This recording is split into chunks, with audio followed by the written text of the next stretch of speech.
अस्सलाम वालेकुम रहमतुल्लाहि व बरकातुहू। अज यूनान के वज़ीर आज़म किरियाकोस मिचोताकी उन्होंने यूनान के नैशनल असैंबली के अंदर बड़े ही सख्त कवानीन मुतारफ कराए और बड़े ही सख्त बयानात भी जारी किए और अपने बयानात की वजाहत भी बड़े अच्छे तरीके नाल पेश की। यानी कि तमाम मौजूदा हुकूमत की लीडरशिप समेत जितने भी आपोजिशन लीडरान ने उन्होंने भी किरियाकोस मिचोताकी की स्पीच सुन के इन्हों के चंद कवानीन ऐसे उन्होंने जो मुतारफ कराए ने उन्होंने सुन के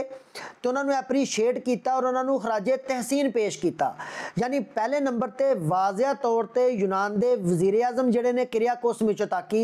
उन्होंने यह बात वाजिया कर दी है कि अगर कोई भी फर्द जोड़ा गैर कानूनी तरीके नाल हुण यूनान पहुँचता है, अगर कोई भी फर्द उन्होंने अपने घर भी रखेगा तो उस फर्द को भी गिरफ्तार कर लिया जाएगा।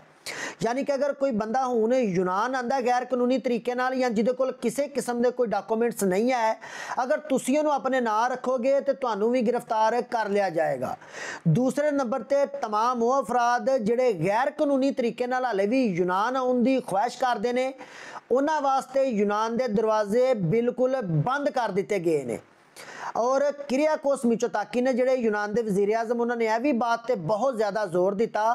कि चंद दिन कबल जोड़े लोग लीबिया रस्ते क्रीती पहुँचे वो तमाम अफराद जोड़े ने बहुत ज़्यादा तादाद अफ्रीकियां दी है, दूसरे मुल्कों के भी लोग हैं ने, उन्होंने तमाम अफराद नूं 3 महीने तक हिरासत च रखा जाएगा।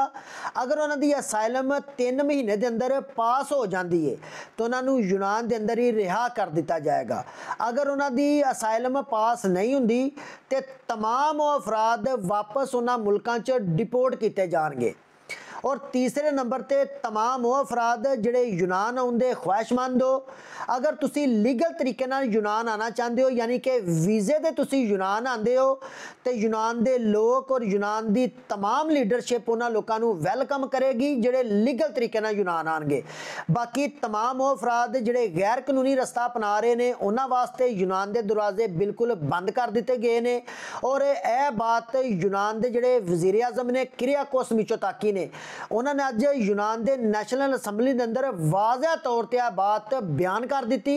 और तमाम जी उन्होंने लीडरशिप है और जितने भी अपोजिशन लीडरान ने उन्होंने भी इस बात का खैर मकदम किया है और उन्होंने खराजे तहसीन पेश किया क्योंकि तमाम ग्रीक लोग भी यह चाहते हैं कि लीगल रस्ते नाल लोग आन, क्योंकि 3 या 4 दिन के अंदर अंदर तकरीबन 1000 तो भी ज़्यादा लोग जोड़े ने वो लीबिया तो यूनान पहुँच चुके हैं, लेकिन पुलिस ने उन्होंने हिरासत च रखा है। और जिन्हें वीर भरा यूनान च मुकीम हो जोड़े अपने किसी भी अजीज़ नूं तुसी यूनान बुलवान दे ख्वाहिशमंद हो, तुहाडे सारिਆਂ की अपील है कि लीगल रस्ता अपनाओ, क्योंकि अगर गैर कानूनी तरीके नाल कोई भी फर्द यूनान पहुँच भी गया तो तुसी अगर उन्होंने अपने नाल रखोगे तो तुहाडे घर अगर वो गिरफ्तार हो जाता है तो तुहाडे वास्ते भी वो मुसीबत का सबब है, क्योंकि हो सकता आने वाले दिनों के डोर टू डोर भी बंदों चेक करन। बाकी अल्लाह ताला इजाज़त तमाम परदेसियों अपनी हिफ्ज़ो ईमान च रखे, दुआवां याद रखियो। तुहाडी मोहब्बत दे बहुत ज़्यादा मशकूर हाँ। जज़ाकल्लाह खैर।